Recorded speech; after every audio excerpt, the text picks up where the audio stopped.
Hello, and a very warm welcome to my little cottage garden on this lovely winter weekend in January. It was so nice to come out into the garden on Saturday morning and feel the sunshine on my face. It was such a mild day with the temperature up to 9 degrees Celsius and a gentle wind, and it felt almost like spring.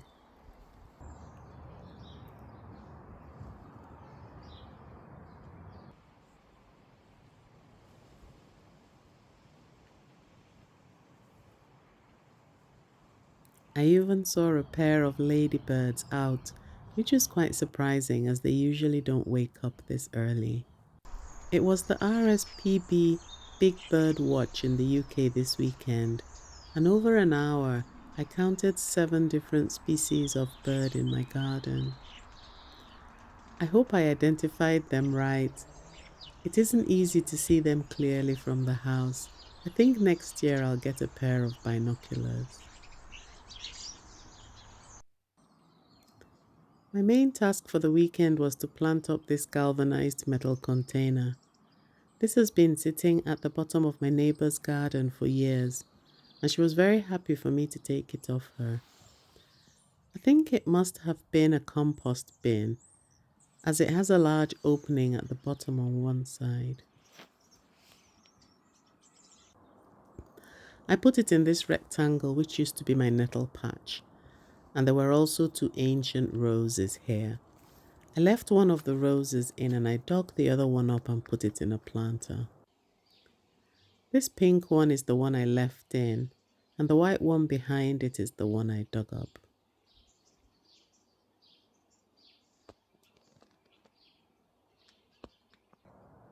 Hopefully it survives and starts to put out new shoots in the planter.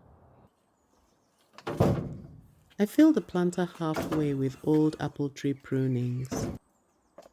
These are last year's prunings, so they are quite dry and brittle and they'll rot down quickly.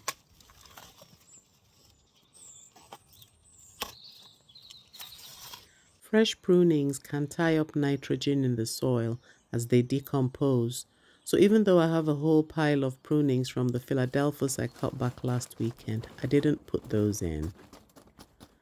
On top of the dried twigs, I added all the old compost that I grew vegetables in last year. And on top of that, I added a layer of my own homemade compost. This planter is huge, and it would probably have taken at least 12 bags of compost to fill it up. But I managed to get it 3/4 of the way full without having to spend anything, and I'm really chuffed about that. I wanted to plant a native tree here that has benefits for wildlife, so I picked this crab apple called Sun Rival. It grows to about 4 meters tall, and it has blossom in the spring and fruit for the birds in the autumn and winter. But what won me over was its growth habit. Its branches arch downwards, a bit like a weeping cherry, and I think it'll look very beautiful when it's covered in blossom or fruit.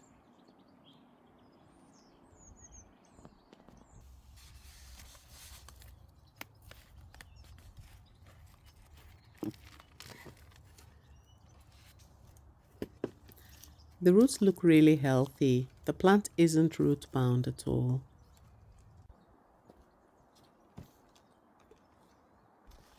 A bit of a twist to get it facing in the right direction, and then I filled it in with fresh compost.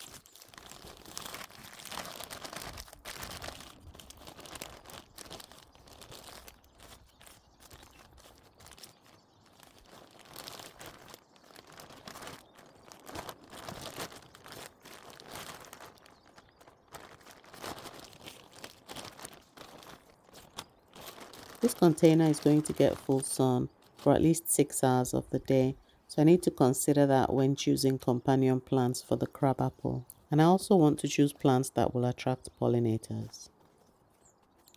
I surrounded the apple tree with other warmth-loving plants. So this grass I think is a pennisetum, and then I added some rosemary, which is one of my favorite plants.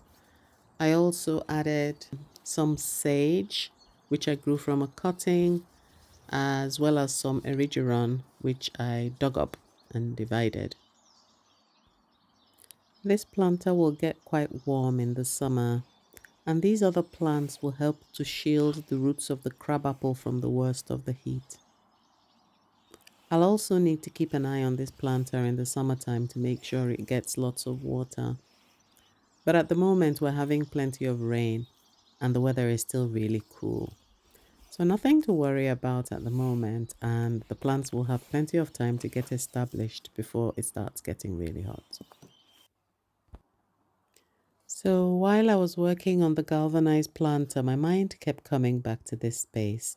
And I want to say a big thank you to everyone that gave me plant suggestions last week for this shady corner. And I realized, reading through your lovely comments, that I already have many of the plants that you were suggesting. Things like ferns and heuchera and foxgloves.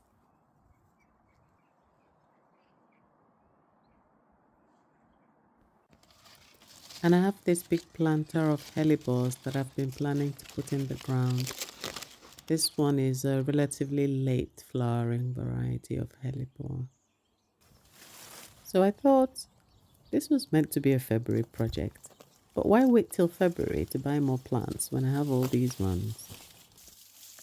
And between plants I had in pots, plants I dug up and divided, and some that I transplanted from other parts of the garden, I had more than enough to make a start on this shady corner.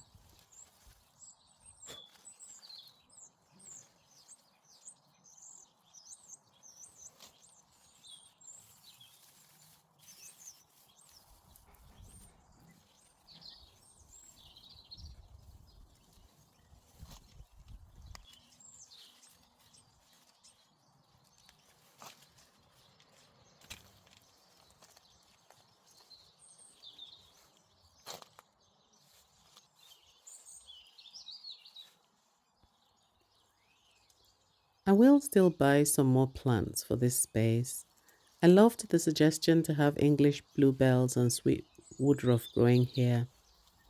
And I know these primroses are going to get eaten once the slugs wake up. But I'm glad that I've made a start on the border. And I don't think it looks too bad considering that this is midwinter. When all these plants leaf out and the hellebores emerge, it'll be quite beautiful.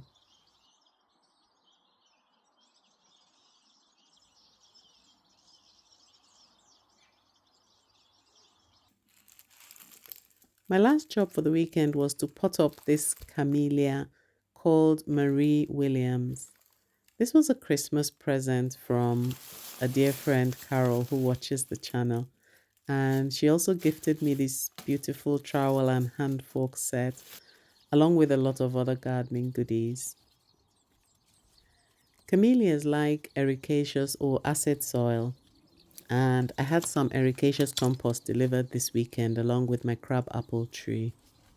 So I can finally get to pot up my camellia that has been waiting since Christmas.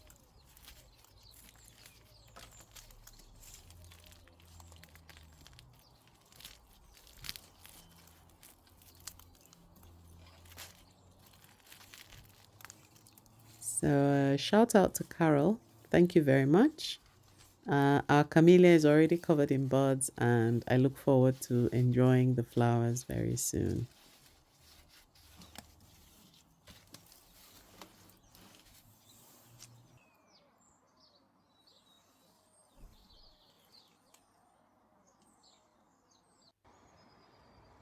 That's it for this weekend. Thank you so much for spending time with me in the garden. If you enjoyed the video, please click the like button or subscribe. And please leave me a comment. I really do love to hear from you. Have a lovely week ahead and see you in the next one.